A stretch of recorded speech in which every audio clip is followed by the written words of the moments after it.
It's Sunday, January 19, 2020, and Arya's at home. Her young daughter is sleeping upstairs. She's watching TV and trying to unwind. And then there's that fateful knock on the door.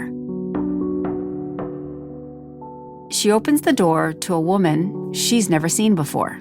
And she said, "I think you know someone named Mordechai Horowitz?" And I said, "Oh, you better come in." And I think at that point, I just thought, okay, here we go. I knew that the shoe was going to drop, but here it is. And so she came in, and my first thought was, okay, well, she's calling him Mordechai Horowitz, so she doesn't even know what I know. Arya knew by now that Mordechai Horowitz was not her boyfriend's real name. It was Mark Ramsden.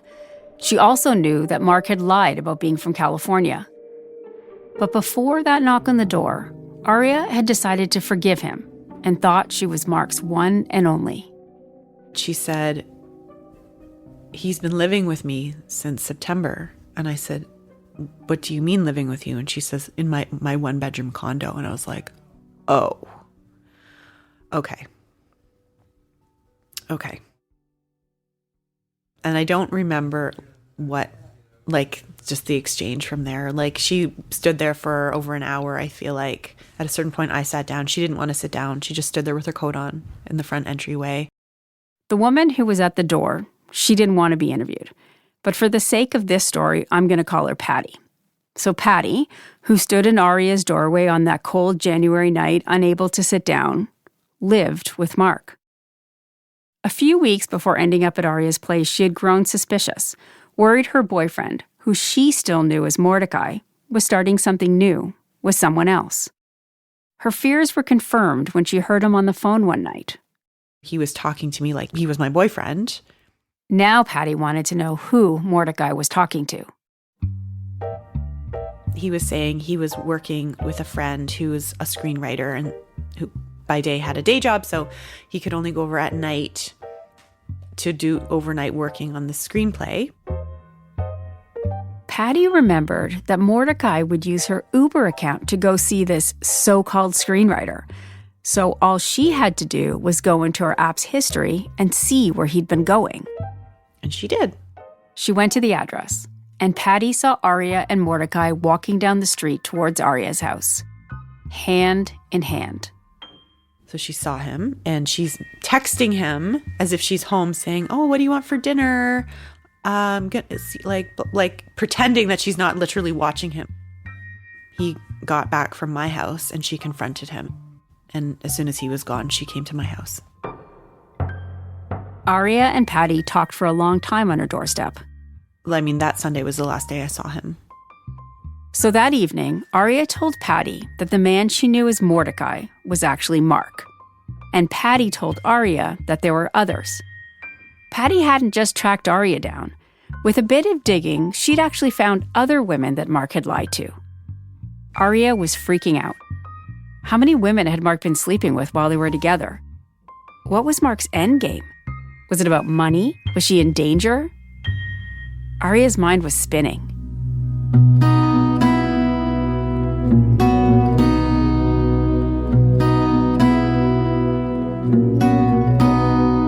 I'm Kathleen Goldhar, and this is Do You Know Mordechai?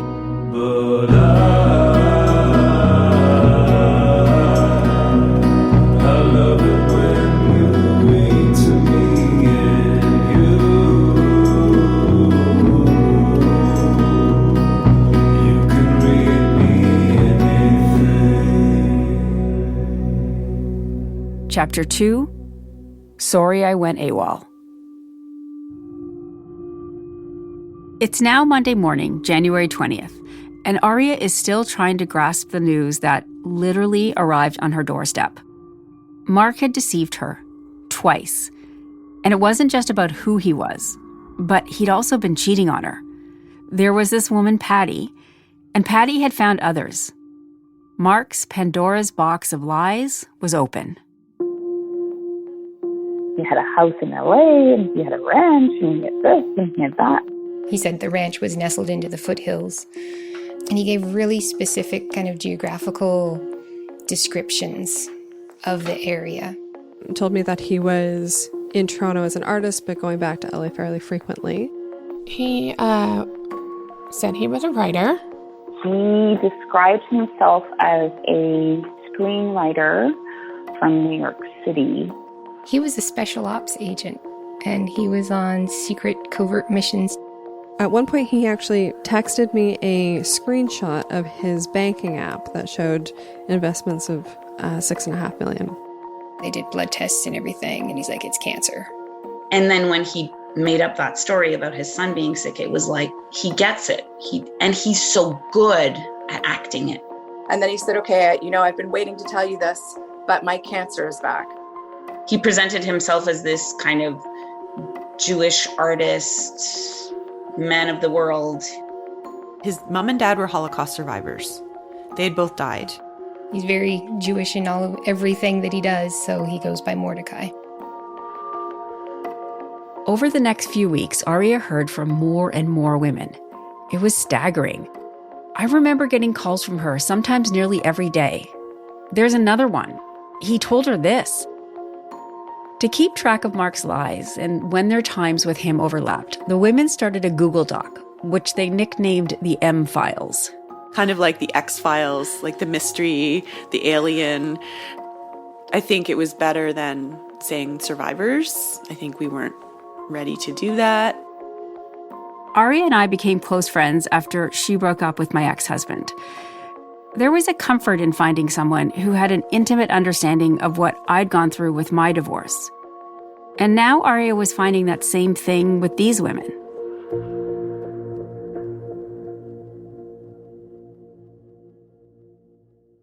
It was fine to begin with. It was sort of a slow start. And then a week or two, probably after we first matched, we started chatting more.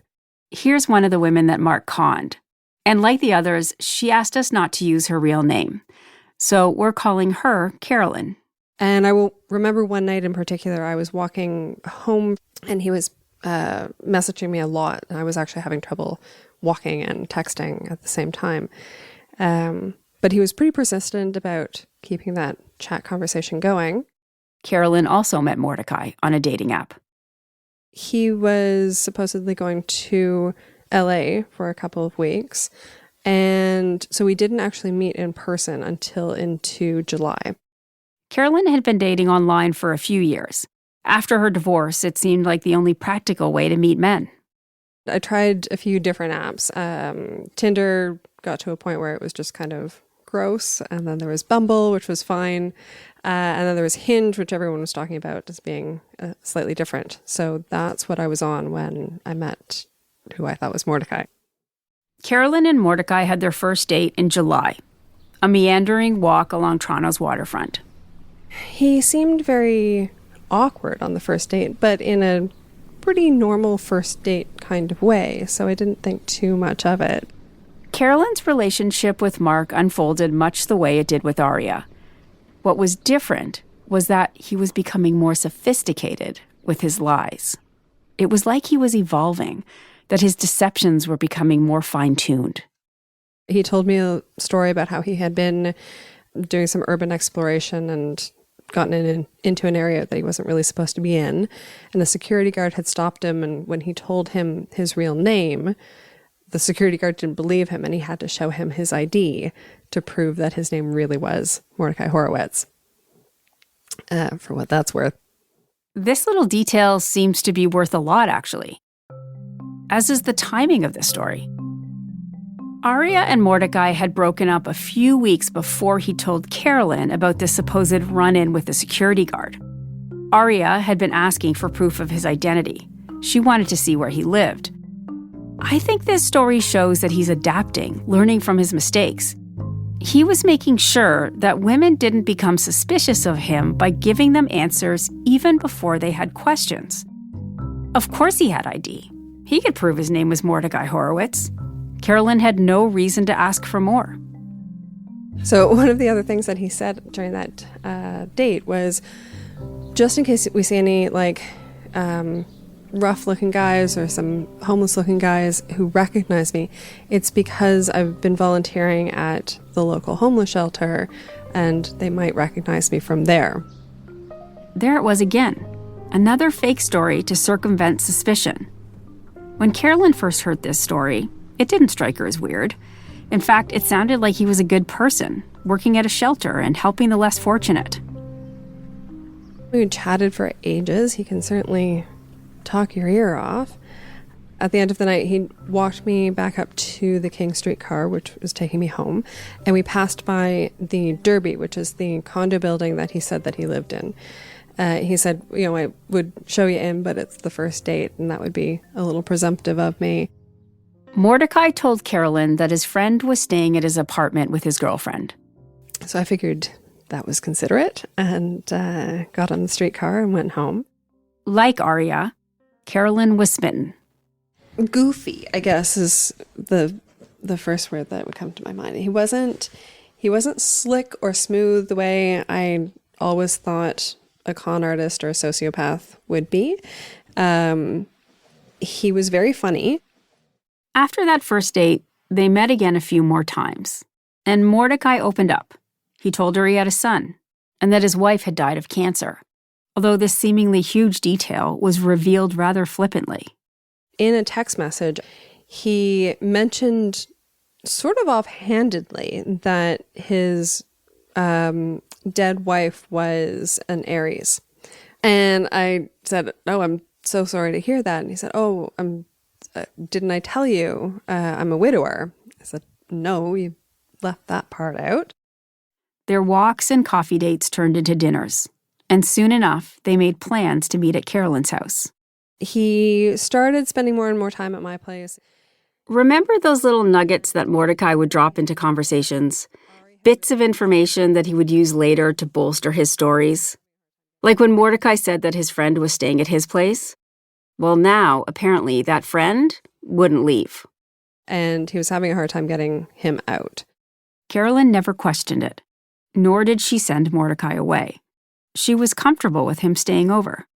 And on some of those days, he would just be asleep in my bed the whole time. And he would sleep for hours and hours. And did he have a reason for why he was so tired? The first reason I heard was that it was drug-induced anemia. I was in and out of house for most of the day, all day, and was coming home quite tired. But he was at the apartment the whole time. Carolyn didn't mind him there, but there did come a time when she needed him out, just for a couple of days. And I think that was a Thursday. Friday, I had to myself, and the whole time we're texting back and forth near constantly. Sunday evening, he said that he was going to be getting a ride back down to my place.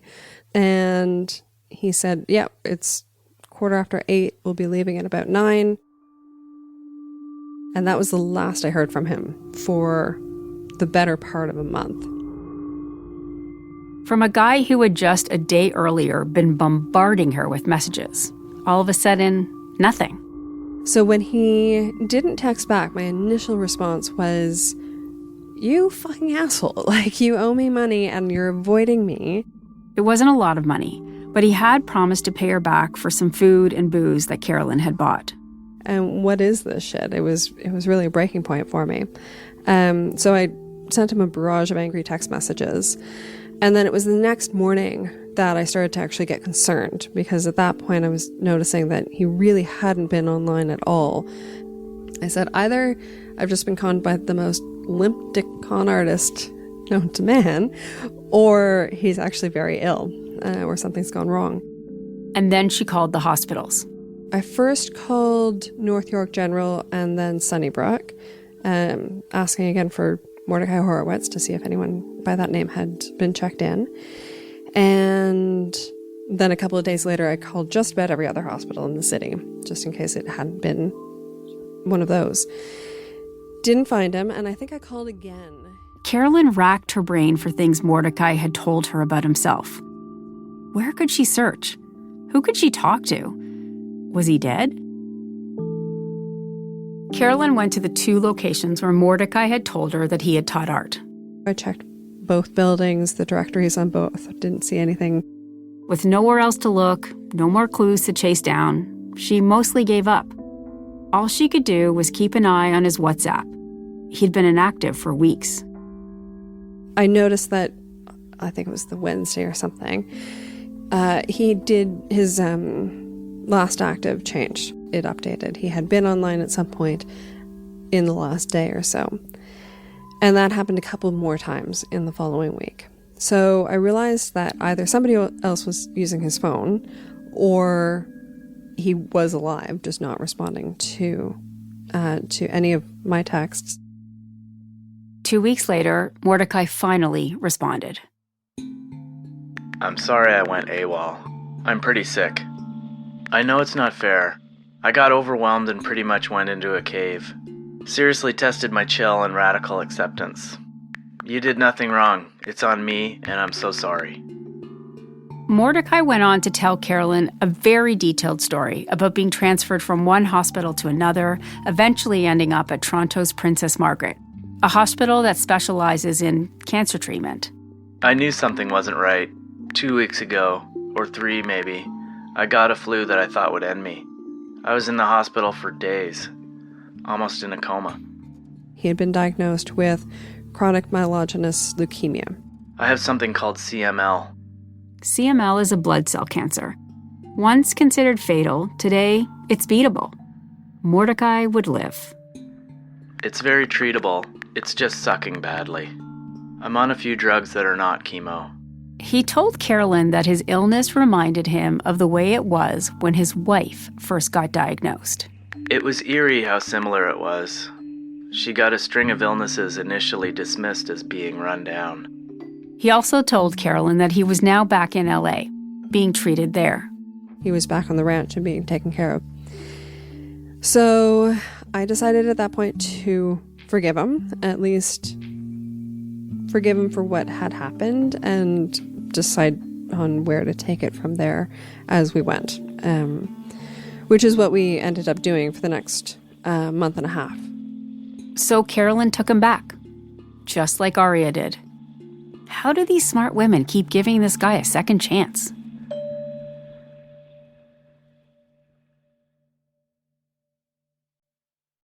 When I look back at the timeline we've put together, and we needed it to keep this all straight, Mark was juggling a number of women at the same time and managing to keep track of his multiple lies. So around the time that Mark was telling Carolyn that he was on his LA ranch getting cancer treatments, he was actually still in Toronto and back with my friend Arya. Of course, Carolyn didn't know that. He had told me that he would buy a ticket for me and fly me down to LA.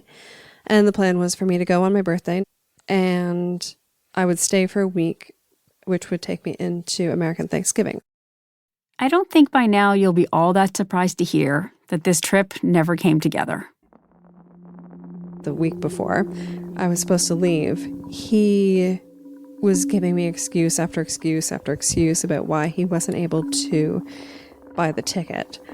First, he wanted to buy it on points, and he wanted to transfer the points to me, and that wasn't working. And then he wanted to buy the ticket with cash, but they wouldn't accept cash for a ticket. Then the day before, he was saying, okay, I'm just going to get a credit card finally, and found that his credit card had expired, and so he had to go to the bank and sort all that out.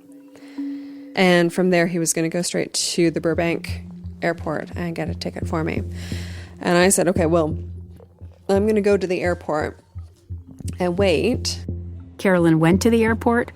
She waited at the airport. No ticket ever came.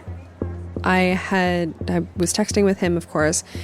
He said that there was some much bigger issue with their bank account, which was what was causing this.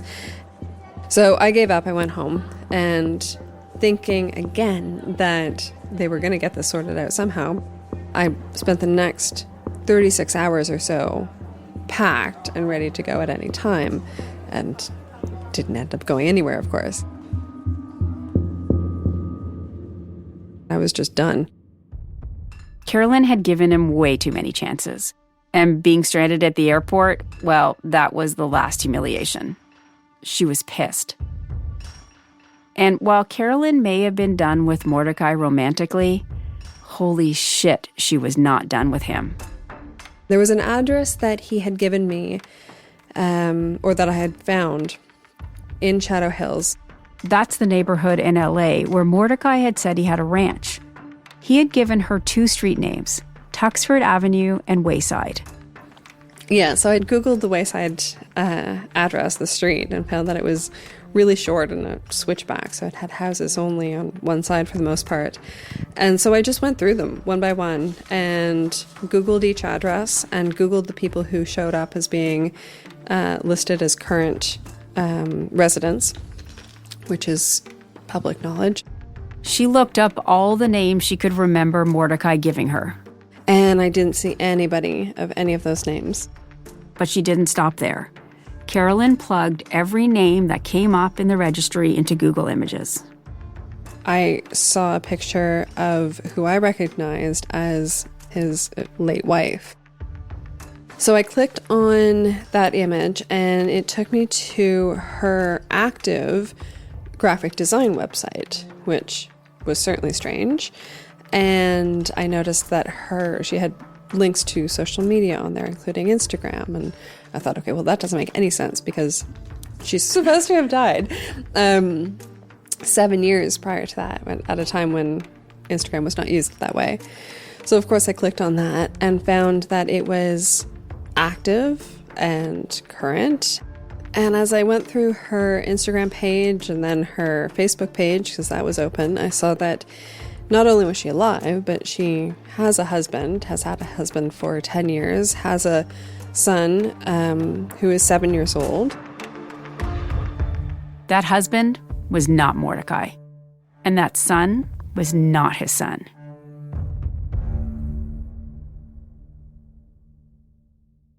I began this podcast because my friend Arya had fallen in love with a man named Mordechai.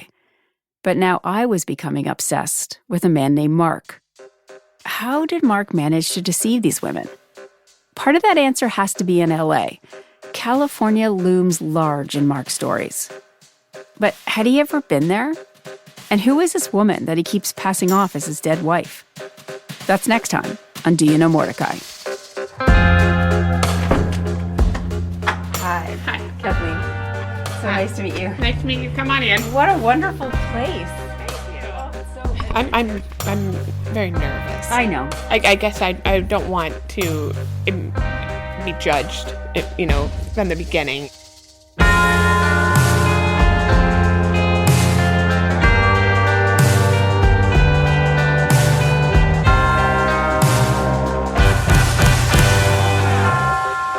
This podcast was written and produced by me, Kathleen Goldhar, and Michelle Shepard. Our executive producer is Stuart Cox. Our associate producer is Alexis Green, with assistance from Abi Raheja and Danya Ali. Sound design and mixing by Mitchell Stewart. Our theme song is created by Quiet Type. This is a UCP audio podcast in collaboration with Antica Productions. Our UCP audio team includes Jessica Grimshaw, Jennifer Sears, Josh Block, and Amy Bell. For more information, go to our website at ucpaudio.com.